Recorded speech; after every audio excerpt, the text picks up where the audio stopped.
হচ্ছে গিয়ে রাজাকার আল বদর আল শামস যুদ্ধাপরাধীদের। আমি রাজাকার নই। ইয়েস, আমাকে রাজাকার বলে যদি তাকে প্রমাণ করতে না পারে 10 কোটি টাকার মানহানি মামলা দায়ের করব। অনেক পাপ আছে যে আমাদের এই পাপের মানে এই ব্যারিস্টার সুমন কোনো এক সময় দিলওয়ার হোসেন সাঈদীকে বলেছিলেন সে রাজাকার। শুধু তাই না, তিনি আরো বলেন এই দিলওয়ার হোসেন সাঈদী নাকি দেশের ভালো চায় না, সে একটা রাজাকার। করতে হয়, পাপের শাস্তি ভোগ। দেলোয়ার হোসেন সাঈদীর হত্যার পেছনে ব্যারিস্টার সুমন রয়েছে, এমনটাই বলছে অনেকে। ব্যারিস্টার সুমন যে আলেমদের সহ্য করতে পারতো না এটা সবাই জানে। অনেক আলেমের ফাঁসি হয়েছে শুধুমাত্র ব্যারিস্টার সুমনের কারণে। এমনকি দেলোয়ার হোসেন সাঈদীকে সরাসরি রাজাকার বলেছে ব্যারিস্টার সুমন। 2023 সালে কারাগার। তো বন্ধুরা, এই ব্যারিস্টার সুমন বলে দিলওয়ার হোসেন সাঈদী তো প্রথমত রাজাকার, আর এই দিলওয়ার হোসেন সাঈদীর ফাঁসির জন্য রাজপথে নেমেছিলেন এই ব্যারিস্টার সুমন। এই সেই ব্যারিস্টার সুমন অসুস্থ হয়ে মারা যান দেলোয়ার হোসেন সাঈদী। তিনি বাংলাদেশের সবথেকে জনপ্রিয় আলেম ছিলেন। তার মারা যাওয়ার ঠিক 1 বছর পরেই সেই জালিমরা এখন দেশ ত্যাগ করেছে। 2008 সালে শেখ হাসিনা ক্ষমতায় আসার পরে অনেক আলেম ওলামাদের বিনা দোষে শাস্তি দেওয়া হয়েছে এবং তাদের ফাঁসি কার্যকর করতে এবং আলেমদের শাস্তি দিতে আওয়ামী লীগের দালাল হিসেবে কাজ করেছিল ব্যারিস্টার সুমন। তো বন্ধুরা, আপনারা অবশ্যই দেখতে পাচ্ছেন এই ব্যারিস্টার সুমনের কুকর্মগুলো কি কি ছিল। সে প্রথমত আলেমদেরকে ঘৃণা করতো, আলেমদেরকে দেখতেই পারতো না। তার যে পরিমাণে একটু মিল ছিল আলেমদের সাথে, সেটা ছিল একমাত্র তাহিরি হুজুরের সাথে ব্যারিস্টার সুমনের একটু ভালো সম্পর্ক ছিল। তাছাড়া কোনো আলেমদের সাথে এই ব্যারিস্টার সুমনের কোনো সম্পর্কই ছিল না। শুনুন ব্যারিস্টার সুমন আলেমদের কতটা ঘৃণা করে। আলেমদের সরাসরি রাজাকার বলেছে ব্যারিস্টার সুমন। এই বক্তব্য শুনলে আপনি সব বুঝতে পারবেন। এই সব কথা যারা বলছেন, তারা এই সব কথা বলে তো আর পাকিস্তানকে আটকাইতে পারেন নাই, এই দেশে রাখতে পারেন নাই। এই আপামর মুক্তিযোদ্ধারা এই দেশটারে জয় করে নিয়েছিল। আপনি খেয়াল করে দেখবেন, এদের বংশধররাই আমার কাছে মনে হইতেছে, আমি জানি না আপনারা এটা বিশ্বাস করবেন কিনা, আমার মনে হইতেছে এরা হচ্ছে গিয়ে রাজাকার আল বদর আল শামস যুদ্ধাপরাধীদের। তো বন্ধুরা, ব্যারিস্টার সুমন কিন্তু এখানে রাজাকার বলতেছে। এটা কিন্তু এই রাজাকারটা বলতেছে একমাত্র দিলওয়ার হোসেন সাঈদীকে, কারণ এটা অনেক আগের বক্তব্য। আর তখনই রাজপথে নেমেছিলেন দিলওয়ার হোসেন সাঈদীর ফাঁসির জন্য, তখনকার ভিডিও কিন্তু এটা। আর বর্তমান কোথায় সে? এই ব্যারিস্টার সুমন বর্তমান কোথায়? বাংলাদেশে কিন্তু কোথাও পাবেন না, সে বর্তমান লন্ডন চলে গেছে। আমি নাইলে দেখবেন সরকার কিন্তু এদের ফান্ড কোন জায়গা থেকে আসতেছে, তারা কোথা থেকে টাকা পাইতেছে, এরা এখন আর ওয়াজ করার দরকার নাই। ইসলাম প্রতিষ্ঠা এদের কোনো উদ্দেশ্য না, এদের উদ্দেশ্য হচ্ছে গিয়ে প্রকৃত। আমি সরকারের কাছে দাবি জানাবো, আপনারা একটু যাচাই করে দেখেন তাদেরকে রাষ্ট্রদ্রোহ মামলায় আনা যায় কিনা, এটা সিনিয়ররা ভাবতে।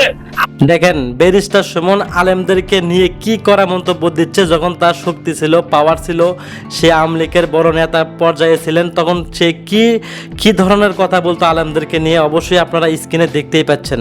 আমাদের অনুমতিতে যারা আঘাত দিয়েছেন তারা যাই হোক কোনোদিন প্রকৃত মুসলমান হইতে পারে। কারাগারে দেলোয়ার হোসেন সাঈদী মারা যাওয়ার পেছনে সাধারণ মানুষ ব্যারিস্টার সুমনকে দোষী সাব্যস্ত করছে। আপনাদের কি মনে হয় দেলোয়ার হোসেন সাঈদী যে বিনা দোষে কারাগারে ছিল এবং এত শাস্তি ভোগ করেছিল, এর পেছনে ব্যারিস্টার সুমন কতটা দায়ী? যদি ব্যারিস্টার সুমন দায়ী হয়ে থাকে তাহলে তার শাস্তি চান কে? তাকে কি ধরনের শাস্তি দেওয়া উচিত? আপনার মতামত কমেন্ট করে জানাবেন। তো বন্ধুরা, ব্যারিস্টার সুমন যে রাজপথে নেমেছিলেন দিলওয়ার হোসেন সাঈদীর ফাঁসির জন্য, এই বিষয়ে ব্যারিস্টার সুমনের কি শাস্তি হওয়া উচিত, অবশ্যই আপনারা কমেন্ট সেকশনে কমেন্ট করতে ভুলবেন না। ব্যারিস্টার সুমনের নামের প্রথমে সৈয়দ থাকলেও সে সবসময় আলেমদের ঘৃণা করত। ব্যারিস্টার সুমন কোনোভাবেই দাড়ি টুপিওয়ালাদের সহ্য করতে পারত না। ব্যারিস্টার সুমন অপরাধ ট্রাইব্যুনালের প্রসিকিউটর ছিল। সেই সময় আওয়ামী লীগ সরকারকে খুশি করার জন্য অনেক নিরপরাধ মানুষকে দোষী সাব্যস্ত করেছিল ব্যারিস্টার সুমন। অনেকগুলো লোক মরে গেল, কিছু আসে যায় না। যদি কোনো কারণে আওয়ামী লীগ ফল করে, তাইলে আমি আপনাদেরকে সাক্ষী দিয়ে যাচ্ছি, আমরা তো বাঁচবই না। দেখেন কি বলতেছে ব্যারিস্টার সুমন, যে কোনো ক্রমে যদি বিএনপি ক্ষমতায় আসে তাহলে আমরা তো বাঁচবই না। দেখেন আপনারা একটু দেখেন, মনোযোগ সহকারে ভিডিওটা দেখেন। আপনারা যারা আমেরিকাতে আছেন, কোনোদিন যদি বাংলাদেশে যান, আপনাদেরও বহু নাম লিস্টেড আছে যে আপনারাও বাঁচবেন না।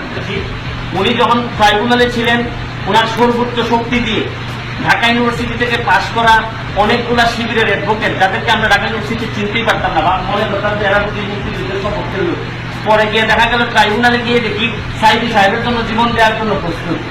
এই যে দেখছেন, এখানে কিন্তু সে সাইদি সাহেবের কথা বলতেছে যে সাইদি সাহেবের জন্য বাংলাদেশের লক্ষ লক্ষ মানুষ জীবন দিতে প্রস্তুত।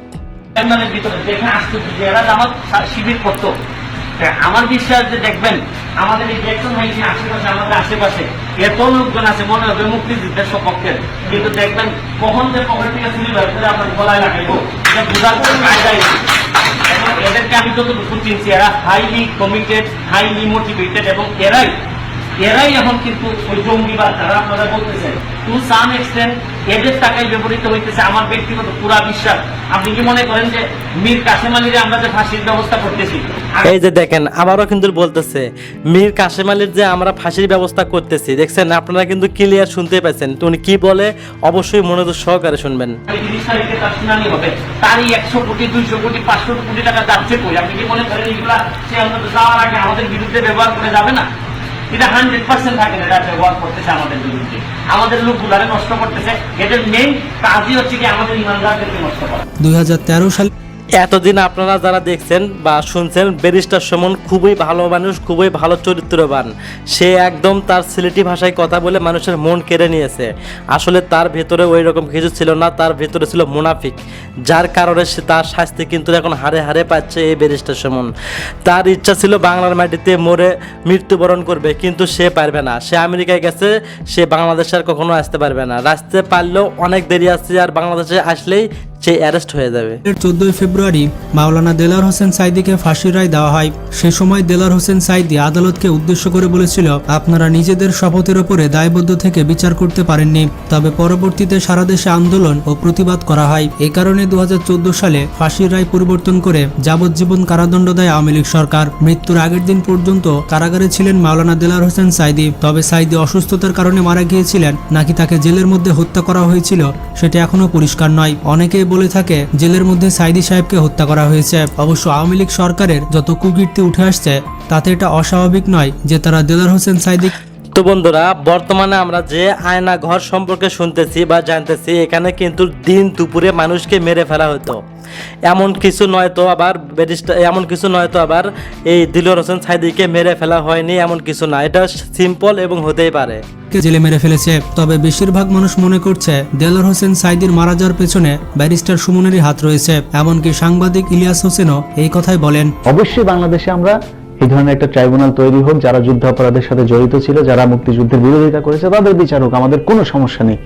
কিন্তু দেলার হোসেন সাইদি তিনি যুদ্ধাপরাধী ছিলেন। আব্দুল কাদের মোল্লা তিনি যুদ্ধাপরাধী ছিলেন, ধরলাম তারপরে তারা যুদ্ধাপরাধী ছিল। আপনি যে ট্রাইব্যুনালের হয়ে কাজ করেছেন সেই ট্রাইব্যুনালের সামনে থেকে যখন দেলার হোসেন সাইদির পক্ষে সাক্ষী দেয়া, যার ভাই খুন হয়েছে, সেই হিন্দু ব্যক্তি যখন দেলার হোসেন সাইদির পক্ষে সাক্ষী দিতে আদালত প্রাঙ্গণে এসেছিল তখন তাকে গুম করা হয়েছিল এবং তাকে ভারতের দিলওয়ার হোসেন সাইদির সম্পর্কে যে সাক্ষী দিতে এসেছিল তাকে পর্যন্ত গুম করা হয়েছে বাংলাদেশে। তাহলে ভাই আর কি বোঝাতে চাচ্ছেন আর বা কি বুঝতেছেন অবশ্যই কমেন্ট বক্সে কমেন্ট করে জানিয়ে দিন। আর হ্যাঁ, এই দিলওয়ার হোসেন সাইদিকে ব্যারিস্টার সুমনই কি মেরে ফেলার চেষ্টা করছে নাকি অন্য কেউ, অবশ্যই কমেন্ট সেকশনে কমেন্ট করে জানিয়ে